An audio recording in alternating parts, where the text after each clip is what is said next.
एक गांव में श्यामलाल नाम का एक किसान अपनी पत्नी और 3 लड़कों के साथ रहता था।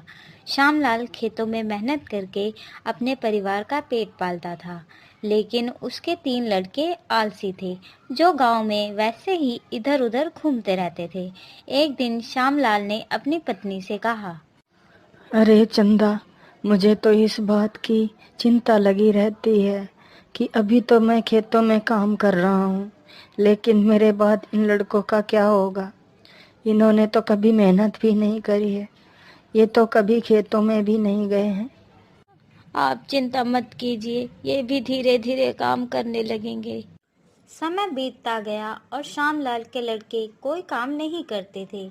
एक बार श्यामलाल बहुत बीमार पड़ गया और वह काफी दिनों तक बीमार ही रहा। उसने अपनी पत्नी से कहा, अरे चंदा, जरा तीनों लड़कों को बुला कर ले आओ, मुझे उनसे कुछ जरूरी बात करनी है। जी, अभी बुला कर लाती हूँ। फिर चंदा 3 लड़कों को बुलाती है। अरे सुनो बेटा, तुम्हारे पिताजी तुम्हें बुला रहे हैं। जी माँ जी, चलिए। फिर वह 3 लड़के पिता के पास आ जाते हैं। जी पिताजी, आपने हमें बुलाया, बोलिए क्या बात है। सुनो बेटा, मुझे लगता है कि अब मैं ज़्यादा दिनों तक जीवित नहीं रहूँगा। इसीलिए बेटा, मैं तुम लोगों को बताना चाहता हूँ कि मैंने अपने जीवन भर का कमाया हुआ धन अपने खेत के नीचे दबा रखा है। मेरे बाद तुम उसमें से खजाना निकाल कर आपस में बांट लेना। श्यामलाल की यह बात सुनकर 3 लड़के खुश हो गए। कुछ समय बाद श्यामलाल की मृत्यु हो गई। श्यामलाल की मृत्यु के कुछ दिनों बाद उसके लड़के खेत में दबा खजाना निकालने गए।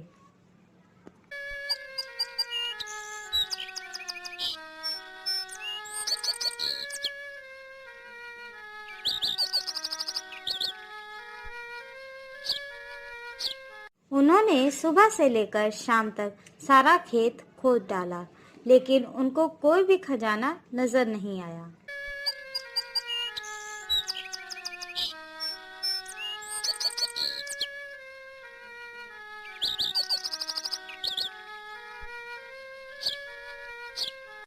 लड़के घर आकर माँ से बोलते हैं, माँ, पिताजी ने हमसे झूठ बोला था, उस खेत में हमें कोई खजाना नहीं मिला।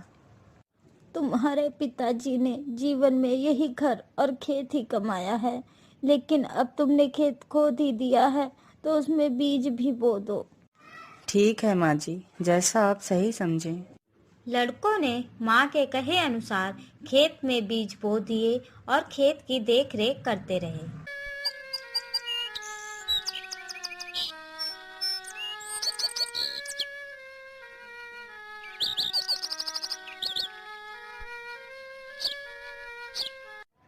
कुछ समय बाद उनके खेत में बहुत अच्छी फसल तैयार हुई।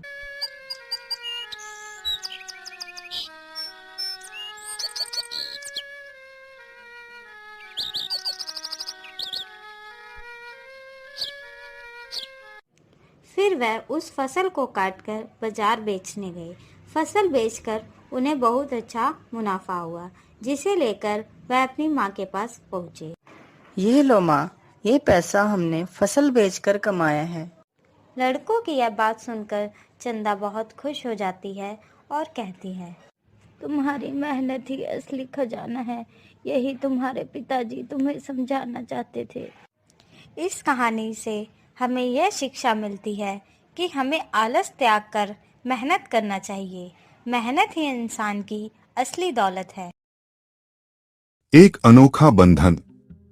कई 100 साल पहले, जब जंगलों में जानवरों का राज था और इंसान जंगल से डरता था, एक ऐसा रिश्ता बना जो इंसानी खून से नहीं, बल्कि प्रेम, समर्पण और राखी के धागे से जुड़ा था। ये कहानी है वीर, एक शक्तिशाली शेर और गौरी, एक अनाथ ग्रामीण लड़की की, जिसने राखी बांधकर उस जंगल के सबसे खतरनाक जानवर को अपना भाई बना लिया। अनाथ बहन और बीमार भाई। छोटा सा गांव पथरिया। वहां रहती थी गौरी, एक 14 साल की लड़की, और उसका 7 साल का छोटा भाई दीपू। माँ बाप बचपन में एक आग में जलकर मर चुके थे। गौरी छोटी उम्र में ही माँ बाप बन चुकी थी। गांव वाले दया तो करते थे, पर पेट भरना उसके खुद के हाथों में था। दीपू को कई बार बुखार आने लगा। गांव में कोई डॉक्टर नहीं था। शहर बहुत दूर था। गौरी को पता था कि जंगल में कुछ औषधीय जड़ी बूटियां होती हैं जो दीपू की जान बचा सकती हैं। राखी का दिन आने वाला था, लेकिन इस बार गौरी उदास थी। मुझे राखी किसे बांधनी है? दीपू तो बहुत छोटा है। वो दिन भर खेतों में काम करती और रात को अकेले रोती। जंगल की ओर। राखी से ठीक एक दिन पहले दीपू की हालत बिगड़ गई। उसने तय किया कि अब कुछ भी हो वो जंगल जाएगी। गांव वाले बोले, तू पागल हो गई है, वहां शेर है, लौटकर नहीं आएगी। गौरी की आंखों में आंसू थे, लेकिन उनमें डर नहीं था। अगर मेरी माँ होती तो क्या वो अपने बेटे को ऐसे मरने देती? उसने जंगल की ओर प्रस्थान किया, कांपते पांव लेकिन साहसी दिल। पहली मुलाकात, शेर का सामना। जंगल घना था, झाड़ियों से भरा, पक्षियों की आवाजों से गूंजता हुआ। तभी अचानक झाड़ी हिली और सामने खड़ा था एक विशालकाय शेर। शेर वीर। गौरी की सांसें थम गईं, पैर जड़ हो गए। शेर की आंखों में भूख थी, लेकिन गौरी कांपती हुई बोली, अगर तूने मुझे मार दिया तो एक बहन बिना राखी बांधे रह जाएगी। शेर चौंका। पहली बार किसी इंसान ने उससे बिना चीखे ये बात कही थी। गौरी ने आंखें बंद कर ली, कुछ नहीं बोली। अचानक कुछ नहीं हुआ। जब आंखें खोली, शेर वहां बैठा था। राखी का जन्म। गौरी ने डरते हुए अपनी चूड़ी से एक धागा निकाला, कांपते हाथों से शेर के पंजे पर बांधा और कहा, अब तू मेरा भाई है। मैं तुझसे रक्षा नहीं मांगती,